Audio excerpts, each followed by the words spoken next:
I could figure it out. Hello, everybody. If I can just remember how to do it again. How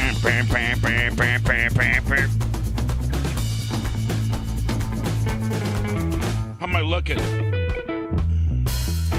How am I looking? I don't wear short sleeves anymore, but I felt like maybe my arms are getting a little better.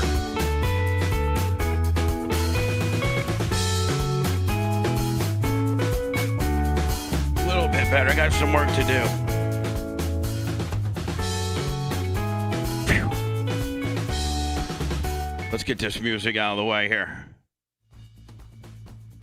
Hold on, let me see how I look there. Oh yeah, that's not too bad. Look at that. Whew. It's from time to time when I'm at the studio, I might just cut on like this. Now that I know that I can cut on like this, and just kind of give you a little opinion on how I'm feeling. God, I've been working my absolute ass off since Friday. I'm sure a lot of people have been relaxing and stuff like this, but I left the show Friday, got right to Ocala, was on a tractor and a skid steer Harley rake from noon until 8. My ass, I think I got a pimple on my ass too. Then I woke up at 9. I woke up at 8 on Saturday and was on a grader until 6. Grader, water truck, skid steer Harley rake from 8 until about 6. Then we started hot laps at 7, race directed till 11. Then drove to the Merch Crick's house, spent the night there, and then spent 3 hours mowing and weed whacking today, enough to get home to watch the last 80 laps of the Indy 500. Look at my boy Wayne. Whatever the hell, Wayne, thanks. Vampire, $20 bill. And Lynn Bailey, 20 cash as well. Thank you. So I decided to come to the station today because I got a bunch of stuff to drop off from the track here. Plus, at my apartment, I'm only allowed one car, which usually is my truck. And I had a bunch of things. And so while I was at the track this weekend, I really didn't have an opportunity. Man, my mic looks like crap, doesn't it? Looks like absolute shit. So I really didn't get a chance. I haven't kept up on the Texas. What is it? What's the city called? Uvalde. This all happened, I think, Thursday night, and then we kind of touched on the show a little bit on Friday, but we were kind of just getting details about how many of the poor little kids have been killed and some of how procedurally D3 CLT $50. Thank you. We didn't get a lot of details on Friday as it was just unraveling. Not nearly the details that I got at the racetrack from police officers, from current police officers that are SWAT trained, and one police officer that I spoke to, Timmy, 1999 and a bitch A1. And so one of the police officers that I spoke to last night, I'm not going to mention any names, but he's not only nearly a 30-year veteran, but he's on his agency's SWAT team. And then specific to SWAT, I've been told that there's some agencies that have within SWAT, they got school shooting SWAT. So he's a school shooter expert. I wouldn't necessarily call him an expert, but he's trained with his county. He's a county sheriff, and he's on the SWAT team. And within the SWAT team, they've subsect a portion of the SWAT team to be active school shooter, guys. So I got to talking to him a little bit, and I didn't really know. You got to understand, I left here Friday the studios, and I haven't seen a TV or anything, and didn't even know about this latest whodunit. Who in the hell is calling me? I'm trying to get full hot on this Texas deal, and I got people calling me. What? Hello? Shooter, Bubba. What? Hey, thank you for taking my call, and I appreciate the extra content when you don't have to do it. I just want to say thank you. All right, well, I want to say thank you, buddy, but I'm on a roll right now, so don't interrupt me. I love you. All right, go. Thank you. Go Bolts. Looks like there's going to be a Game 7 tomorrow in Carolina, and they've already announced the next Game 1 for the Eastern Conference Finals. Regardless of if it's Carolina or the Rangers, start Wednesday. And I think that gave the Lightning a 9-day rest, which I think definitely they needed. Hope they don't come out flat. So I'm talking, and so, admittedly, I didn't have any television and news this weekend at all until last night. So late last night, after the races were done, I got to talking to this police officer who is a SWAT team member on his agency, and within the SWAT team deal, he is a school shooting guy, meaning like if there's a school shooting, he trains, by the way, trains twice a year, and there, there's very specific training. And so him and I got to talking. He's like, "Hey, did you hear about the Texas deal, the Uvalde, the whole big shitstorm that's happening there?" And I'm like, "No. I mean, like, other than the 19 or 20 kids that got killed, and I think maybe a couple teachers or something like that. Like, no. What a horrible thing." So he goes, "Well, go." So he starts giving me the information, and then I go and after the Indy 500 today, that I watched from my apartment, I did some notes and kind of went. And I saw, Governor Abbott, him, kind of backpedaling a little bit. And so here's supposedly how it went down. And supposedly that as soon as this fucking crazed bastard, this kid killed his grandma, he went to the school and jumped a fence and got into the school on an unlocked door. Now, the Uvalde town of about 16,000 people. And they have their own police department within the school system. So not only do they have like perhaps the Uvalde, city police, but then they have the Uvalde, school police as well that have, full-blown, well, they're cops. They're full-blown cops. They just, their jurisdiction is the school campuses. So the way I was told is that within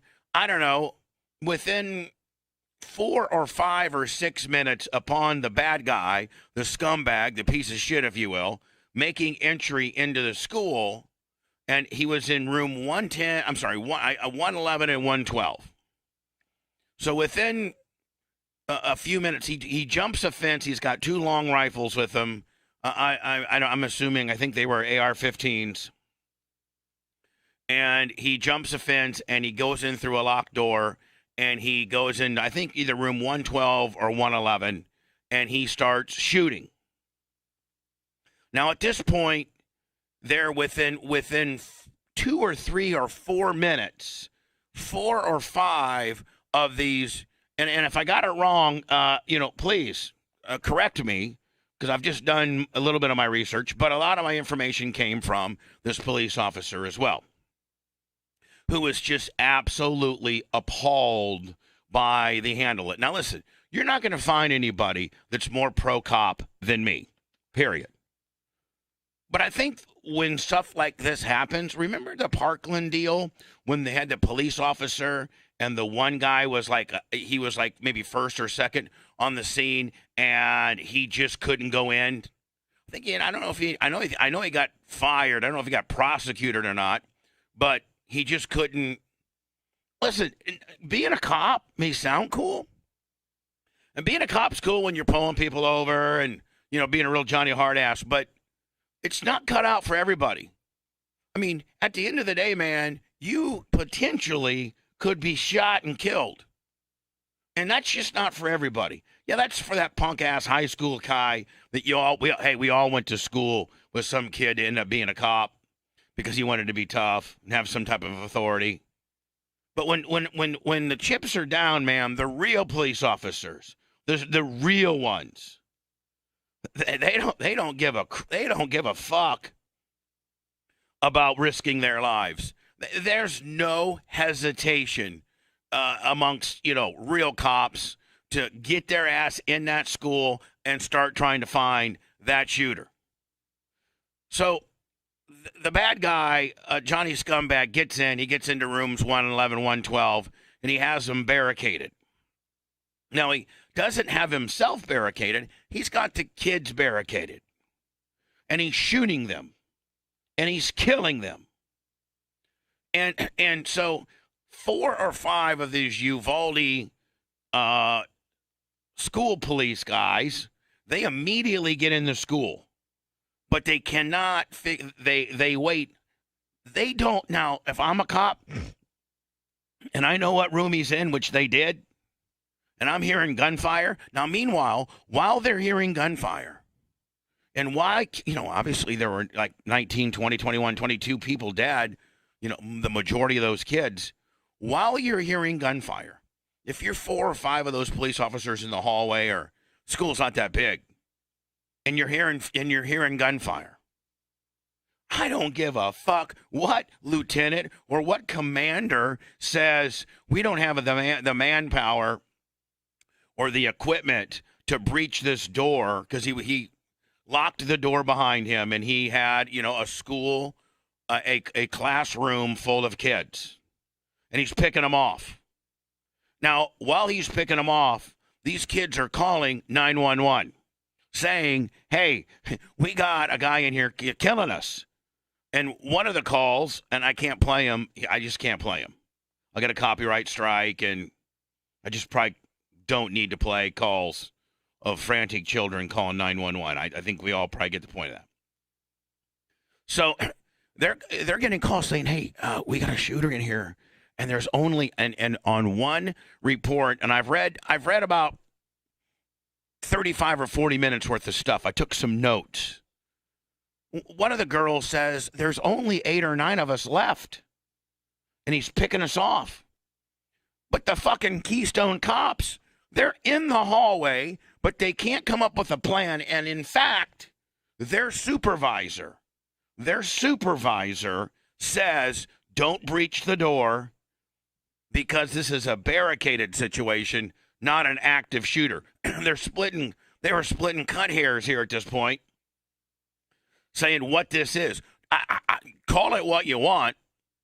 Call it a barricaded guy compared to an active shooter. I think that they might have some rules that you engage a bad guy differently if he's barricaded as compared to an active shooter.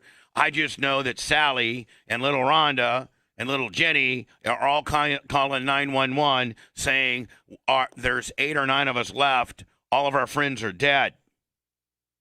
And if I'm 4 or 5 of those police officers and my lieutenant is telling me, just stay out there. Now, hold on.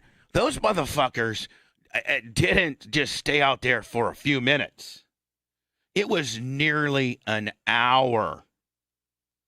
It was nearly an hour before finally the Border Patrol got there, and within minutes, they said within 1 minute of the Border Patrol guys getting there, they'd already made entry into the building, made entry into the classroom, and killed the guy within 1 minute.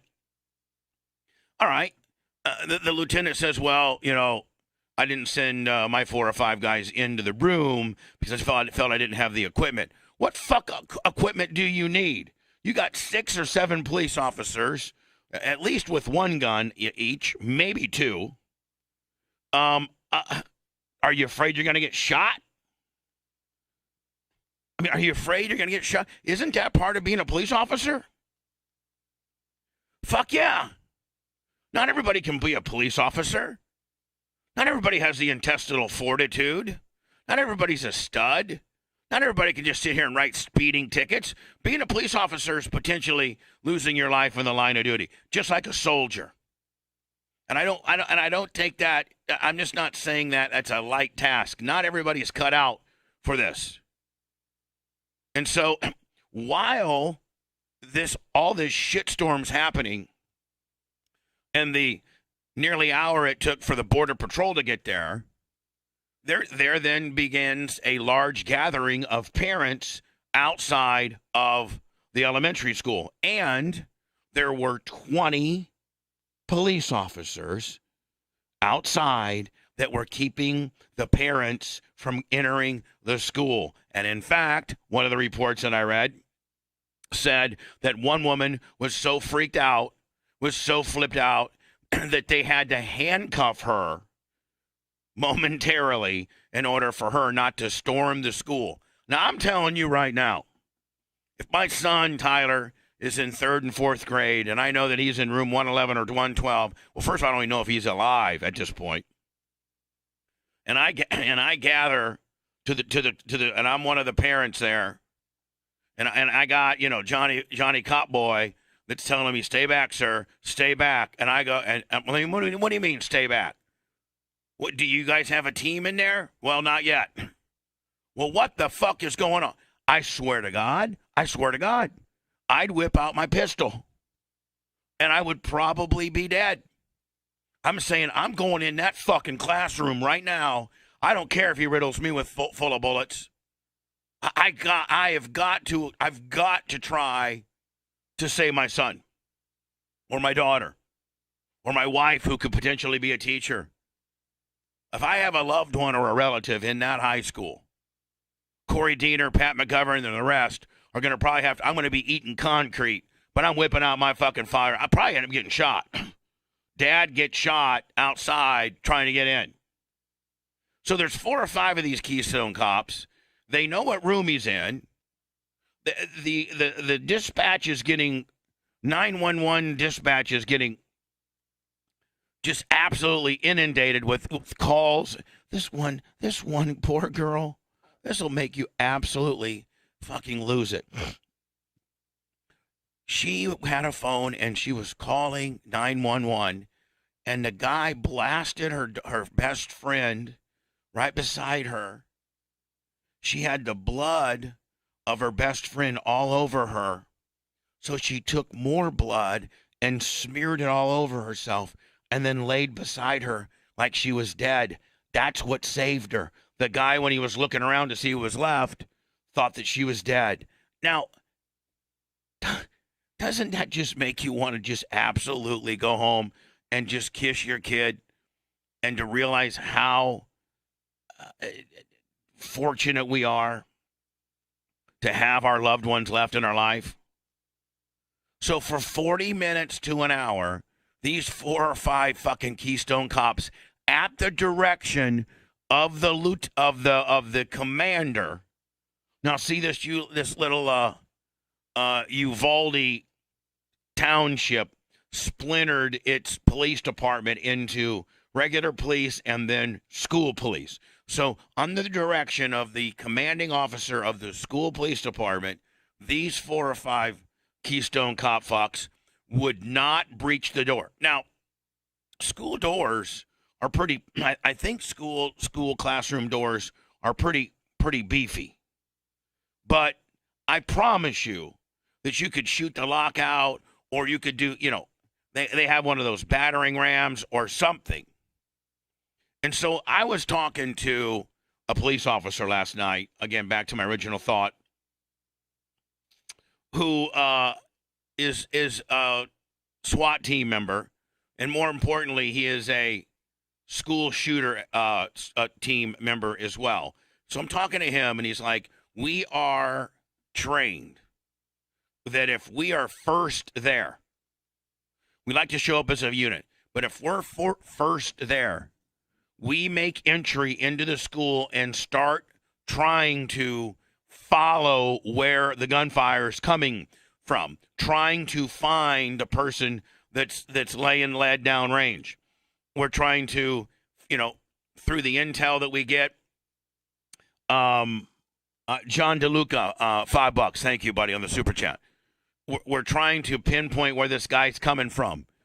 And he said, We're trying to better ourselves into, being stealth-like and not being seen, but we're constantly, all of us are trying, and we're talking on the radio, we're coming in from all different areas, trying to find if we don't have the intel from the people that called in. Now, the thing about this particular call is they knew what room this stupid asshole was in. They knew that it was in room 110, 111, and 112. So at that point, it's not even a big, you hear fire, you hear shots fired, but you know where they're coming from. So you bust ass, you start busting ass down to 111 and 112. My friend said, as you're making your way, trying to hear where these shots are coming, you are trained. This is what's ingrained into your mind. If you encounter this guy, obviously you're going to take him out. Like, there's no negotiations. There's nothing like that. You are to take this guy out.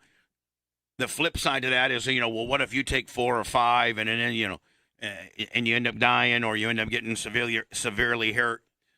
Men and women that are on the active school shooting SWAT team, the mantra is, if you took 4 or 5, chances are that's 4 or 5 less rounds that were headed to a kid. Now, this might not be everybody's cup of tea. And if it's not your cup of tea, then, just don't be a SWAT guy. Maybe don't even be a cop. But I'll tell you what my fucking cup of tea is right now. Oh, yeah, I might be Johnny Shit Talker. The Mark Nichols podcast. Thank you, Mark. $10. Thank you, buddy. I'll tell you what my cup of tea is. I don't give a fuck about my life. If my son is in room 111 or 112, I'm bringing my AR, and I'm bringing my Glock, and I'm bringing whatever I got, and I'm calling Blitz, and we're going in there, and I'll tell you what, if some cop tries to tell me not, I'm going to either end up dead or arrested. So we got a couple different things here. One, you have parents that are getting calls from their kids saying, Mom, I'm in room 111 and X amount of my fellow students are dying. 2, those parents are now being detained by 18 or 19 police officers that have formed like a line in front of the school that the parents are not allowed. Now, I don't think it's probably the smartest thing in the school shooting arena, so to speak, that parents be allowed in the school. No, that could be a shitstorm. Trust me. But if my local agency and the police department that is specifically there to protect my child, what's up, Mr. Riviera for 5? And they have been in the building for almost an hour. They made entry into the building 3 or 4 minutes after the bad guy did, and they still haven't blown this motherfucker away. They still haven't even made contact with them. They're letting a closed classroom door stand between them and the remaining 8 or 9 children that are alive. We got a fucking problem. Yes, in the normal situation, when your parents show up at a Columbine or a Parkland or or Sandy Hook, the police officers are the first guys in there. The SWAT team, whatever agency got there first. I really don't think in all the shootings, I think there was a scaredy cat situation with a guy in Parkland, and I think he might have went to jail. But for the most part, with these school shootings, you don't see these, cops that don't make immediate entry. So it's really kind of uncharted territory where you have a gathering of parents there that want to make entry into the school because the local agency's not doing shit. Now, again, most local agencies are in there within 2 or 3 minutes, and you can't have mom and dad rolling around the fucking, hallways trying to find little Rhonda, because you could get in, you could get into crossfire, you could get into, there's just a bunch of different scenarios there. But if your local agency has not made entry and has not successfully even, broke down the door where this guy's holed up with your potential kid, and your kid's calling 911 saying there's only 7 or 8 of her left, I'm coming in fucking Rambo style. I swear to God, I am. What is it, Corey Courts, $6.99 and a bitch A1. And so it's a huge shitstorm. Governor Abbott has been backpedaling, saying that he is just beside himself. All the agencies that didn't respond are all now being looked at. What the fuck happened? And but the Border Patrol, now those are the studs. The Border Patrol rolled up, and from the things that I've read, the Border Patrol rolled up, and within a minute of those guys getting there, they had already made entrance into the school. They'd already identified the room. They'd gotten a key from the janitor, and they killed a guy. Like within 2 minutes. Well, don't you think that the school-appointed police agency could have done the very same thing? Yes, there potentially could have been a couple loss of lives of law enforcement. That's certainly not what we want. But what was the count? 19, 20, 21? How many children? This will be D. Smith's at $9.99 and the Kata crew at $4.99. Thank you. What's going to be interesting is as you go through the hour-long timeline, how many kids were killed immediately, where no agency could have made a difference, and how many kids were killed, after, let's say, minute 5, where, who the hell is calling me? I'm on a rant right now. Oh, I got a Cash App Willie. Thank you, Lummy's Chip, for 25. That's why I kept it open. A Cash App and Venmo, both at the Bubba Army. So, I mean, I think that's probably, they say they're bringing the FBI and the Texas Rangers, Texas Walker Ranger. Chuck Norris is going to be there, and they're really going to look into all this shit. But I think you probably have to look at a couple different things. One, how many children were killed within the first 5 minutes? And then how many children were killed after the school system police were outside the door but afraid to go in? And at that point, man, those children's lives are solely on that commanding officer. Now, there's one, I don't know what his name is. I've looked into it. But there's one particular guy who actually made the who made the call not to make entry into that room. In active Texas shooter situations, all law enforcement officers in Texas are trained to move in and confront the attacker, according to the active shooter guidelines in the state's Commission Law Enforcement 2020 training manual. As first responders must recognize the innocence of the innocent, life must be defended, the manual says.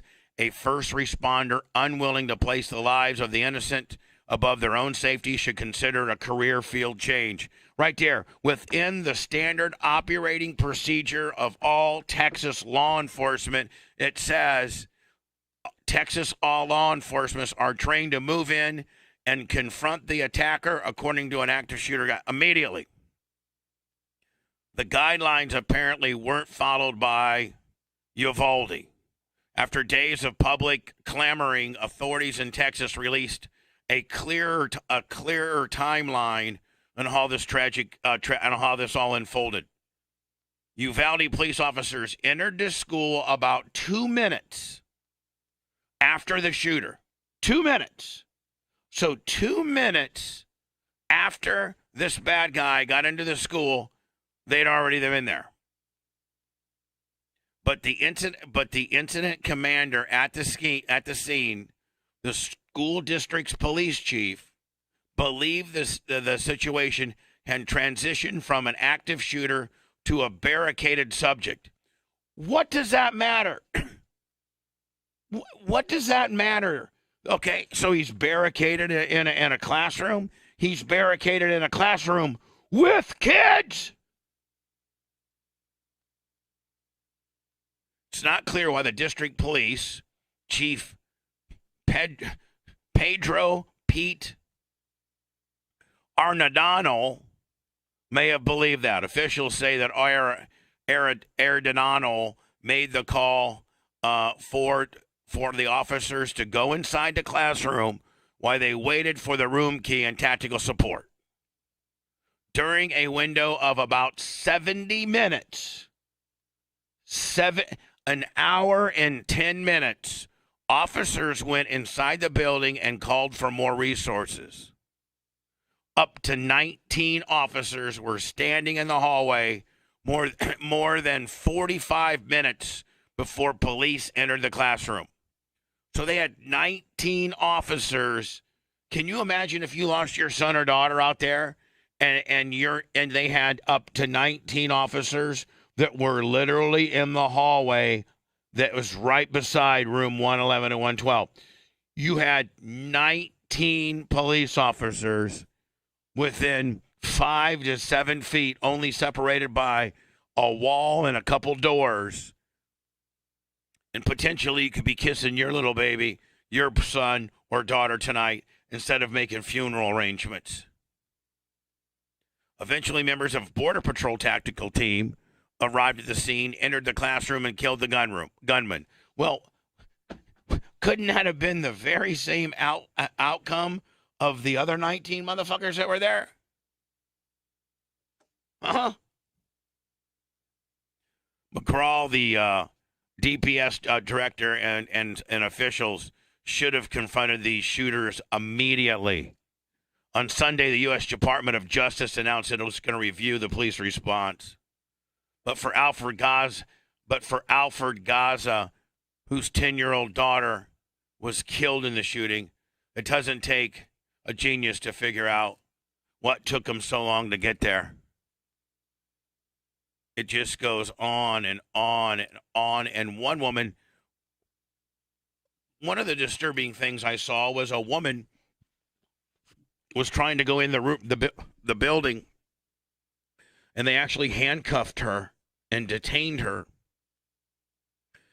I don't know if her daughter is one that got killed or not, but I'm just telling you right now, man. If that was my son or that was your daughter, is there a person right now that wouldn't, even if you had a gun? I mean, I'd pull a gun on a cop. And I'm not suggesting that's the smartest thing to do either. That might get you killed. But I'd be like, you've had Ryan Harkness. What's up, buddy? Haven't heard from you in a long time. Thank you. I mean, your son or daughter is in room 112. They've identified the shooter in rooms 111 and 112. She's still alive. Her call to 911 said that, there's only 8 or 9 of her left, of her friends left. I pull my gun out, motherfucking Dirty Harry style, and I go in there. I probably end up getting shot. So anyway, I cannot, for the life of me, understand. I mean, are they going to get? Do you think that they'll be sued? Do you think that they could be charged for their indiscretion?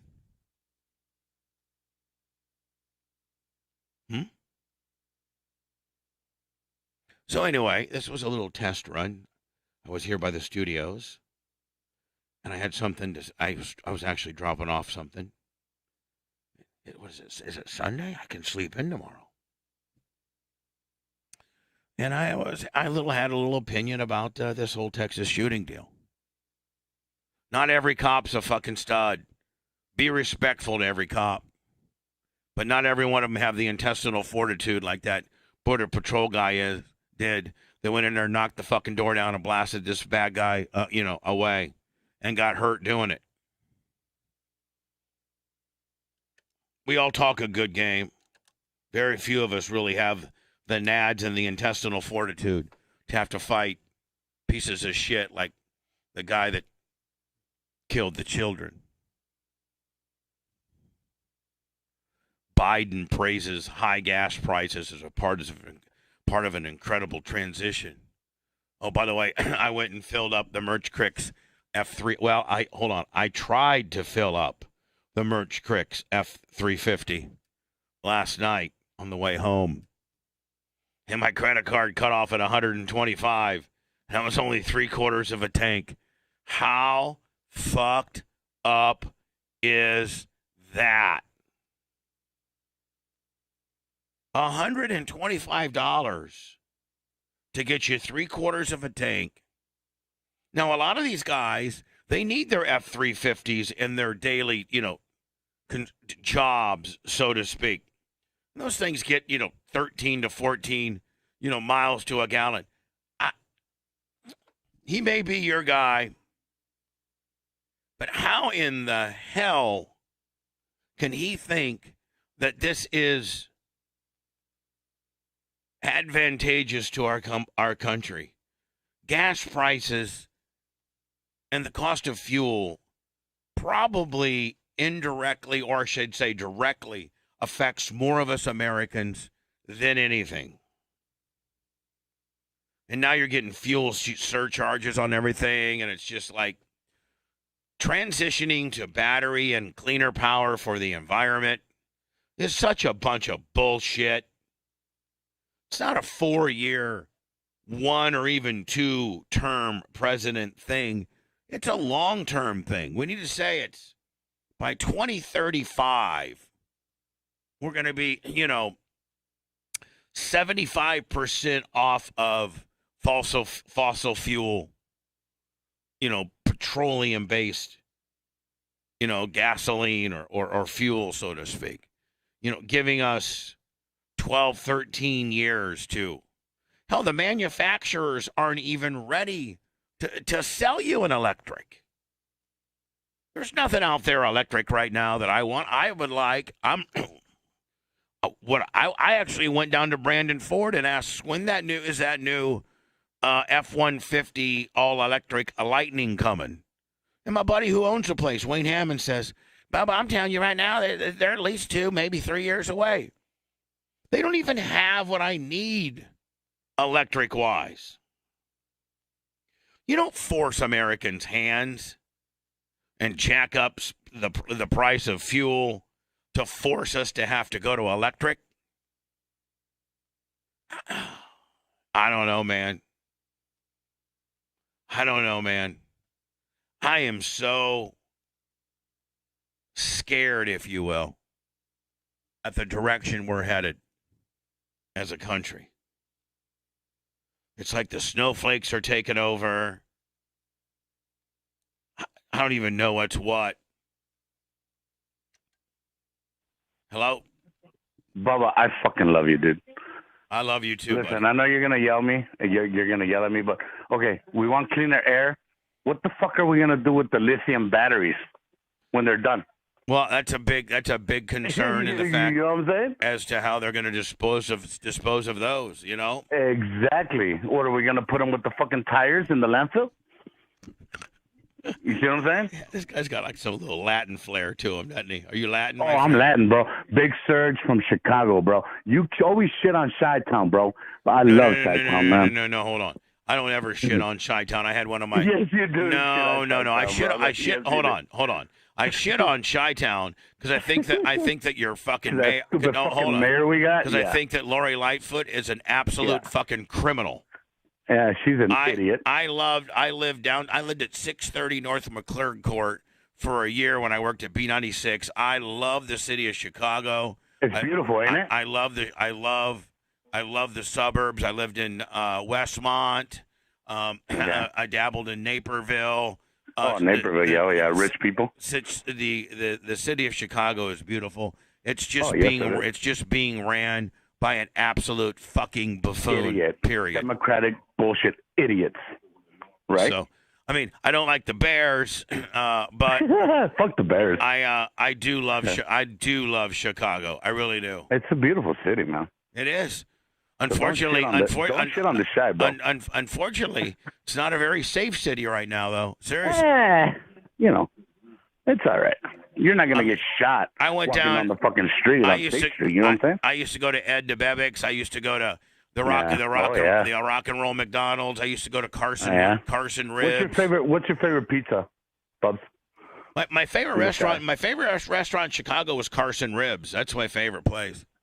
Well, what was your favorite pizza? Right, Uno. Yeah, you're an idiot. All right, buddy. Well, I love you. I'm an idiot, but you love me. Perfect. All right, I think that's pretty much all I got to say. I was just trying out to see if this worked. I got it to work. I appreciate everybody's contributions.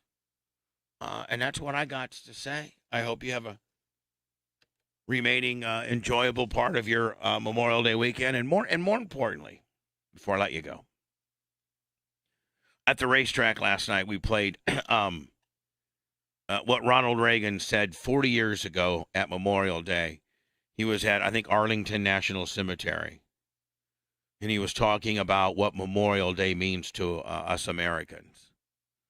And yes, everybody probably tomorrow will go swimming or go to the pool or go to the beach or go on somebody's boat or stay home and mow the lawn or get some type of job, something done, try to do something constructive. Or maybe you just get caught up on Ozarks or something. But the millions and millions of people that lost their lives defending our country so that I can do what I want, so that you can do what you want. Take a second, take a minute, take 2 minutes, close your eyes and reflect upon that 19-year-old fresh-faced kid that got sent to Vietnam. And within 2 weeks of being in Vietnam, he's headed back to, one of the Air Force bases in a body bag, and his parents got that dreadful knock in the middle of the day and with his dog tags, and then he is dead.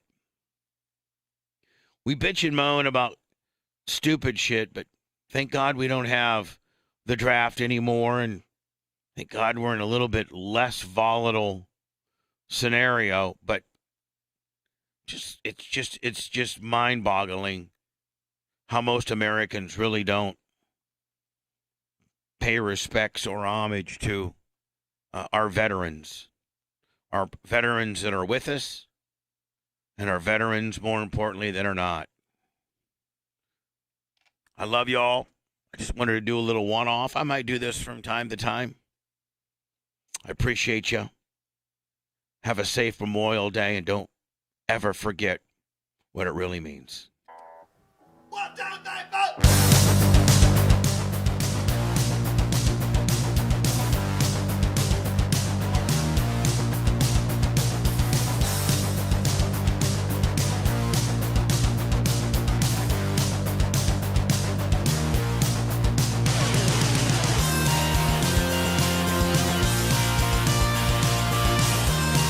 Ed Kelly, 100 on the Venmo. Love you.